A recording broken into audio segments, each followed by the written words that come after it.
जिस तरह चर्चा हुई, और मैं सच बताता हूं, चर्चा का स्तर भी अच्छा था, वातावरण भी अच्छा था।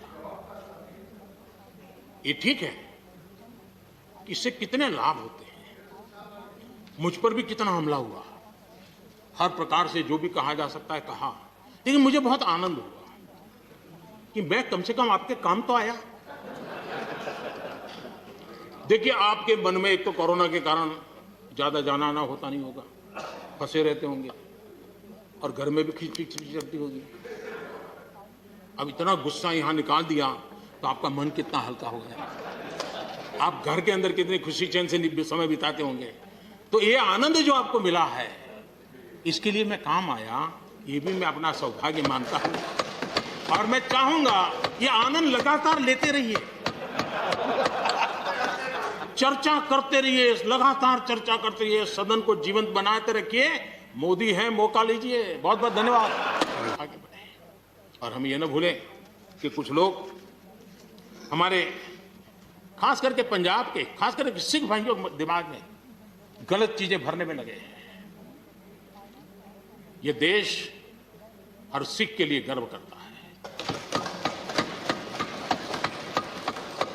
देश के लिए क्या कुछ नहीं किया इन्होंने, उनका जितना हम आदर करें उतना कम है। गुरुओं की महान परंपरा को, और मेरा भाग्य रहा है मुझे पंजाब की रोटी खाने का अवसर मिला है। मैं जिंदगी में बहुत महत्वपूर्ण वर्ष पंजाब में बिताए हैं, इसलिए मुझे मालूम है। और इसलिए जो भाषा उनके लिए कुछ लोग बोलते हैं, उनको गुमराह करने के जो लोग प्रयास करते हैं, इससे कभी देश का भला नहीं होगा। और इसलिए हमें इन दिशा में चिंता करने की आवश्यकता है। आदरणीय सभापति महोदय, हम लोग कुछ शब्दों से बड़े परिचित हैं, श्रमजीवी, बुद्धिजीवी, ये सारे शब्दों से परिचित हैं। लेकिन मैं देख रहा हूं कि पिछले कुछ समय से इस देश में एक नई जमात पैदा हुई है, एक नई बिरादरी सामने आई है, और वो है आंदोलनजीवी। ये जमात आप देखोगे, वकीलों का आंदोलन है वो ना वहां नजर आएंगे, स्टूडेंट का आंदोलन है वो वहां नजर आएंगे, मजदूर का आंदोलन है वो वहां नजर आएंगे, कभी पर्दे के पीछे कभी पर्दे के आगे।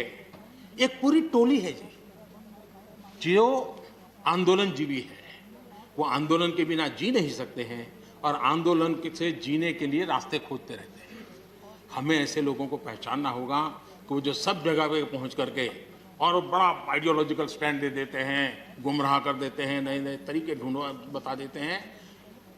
देश आंदोलनजीवी लोगों से बचे, इसके लिए हम सबको, और ये उनकी ताकत है। उनका क्या है, खुद खड़ा नहीं कर सकते चीजें, किसी की चल रही तो जाके बैठ जाते हैं, वो अपना जो जितने दिन चले चल जाता है उनका। ऐसे लोगों को पहचानने की बहुत आवश्यकता है। ये सारे आंदोलनजीवी परजीवी होते हैं।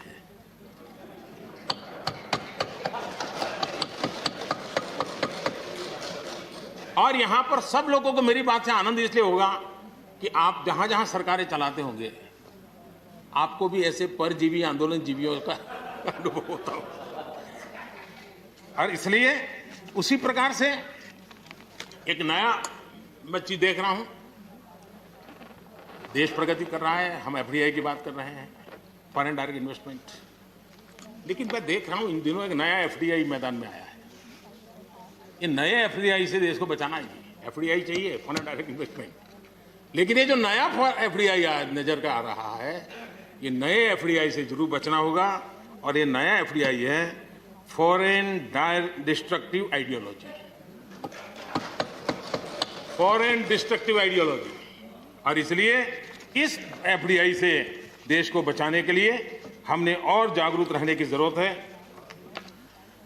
कांग्रेस के हमारे बाजवा साहब भी काफी अच्छा बता रहे थे इस बार, और इतना लंबा खींच करके बता रहे थे तो मुझे लग रहा था बस आप थोड़ी देर में ये इमरजेंसी तक पहुंच जाएंगे।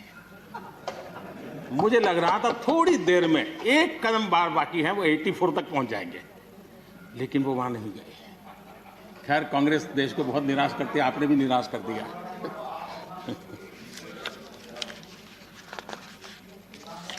मुझे लगता है कि राजनीति इतनी हावी हो जाती है कि अपने ही विचार छूट जाते हैं। लेकिन जो ये सब कर रहे हैं अच्छा है। आदरणीय डॉक्टर मनमोहन सिंह जी यहाँ मौजूद है। मैं उन्हीं का एक कोट आज पढ़ना चाहता हूँ। हो सकता है जो यू टर्न कर रहे हैं वो मेरी बात माने या न माने, मनमोहन सिंह जी की तो बात जरूर मानेंगे। There are other rigidities because of the whole marketing regime set up in the 1930s, which prevent our farmers from selling their produce where they get the highest rate of return. It is our intention to remove all those handicaps which come in the way of India realizing its vast potential as one large common market. ये आदरणीय मनमोहन सिंह जी का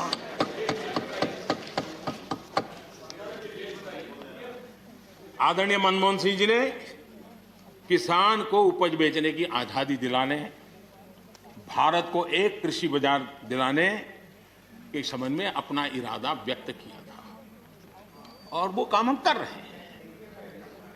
और मुझे आप लोगों को गर्व होना चाहिए कि देखिए मनमोहन सिंह जी ने कहा था वो मोदी को करना पड़ रहा है। गर्व कीजिए।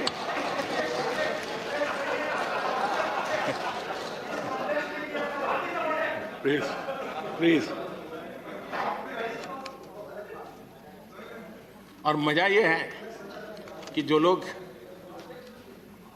पॉलिटिकल बयानबाजी करते हैं उछल उछल करके, उनके राज्यों में भी जब उनको मुकाबला है, इसी में से आधा अधूरा कुछ न कुछ किया ही किया है हर किसी ने।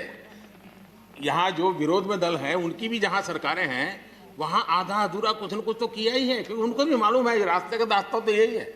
और मैंने देखा इस चर्चा में लॉ का जो स्पिरिट है उस पर किसी की चर्चा नहीं हुई है। शिकायत दिया गया तरीका ठीक नहीं था, जल्दी कर दिया, इसको नहीं पूछा, ये रहता है। वो तो परिवार में शादी होती है तो भी फूफी नाराज होकर के कहती है मुझे कहां बुलाया। वो तो रहता है, इतना बड़ा बड़ा परिवार है तो रहता ही है।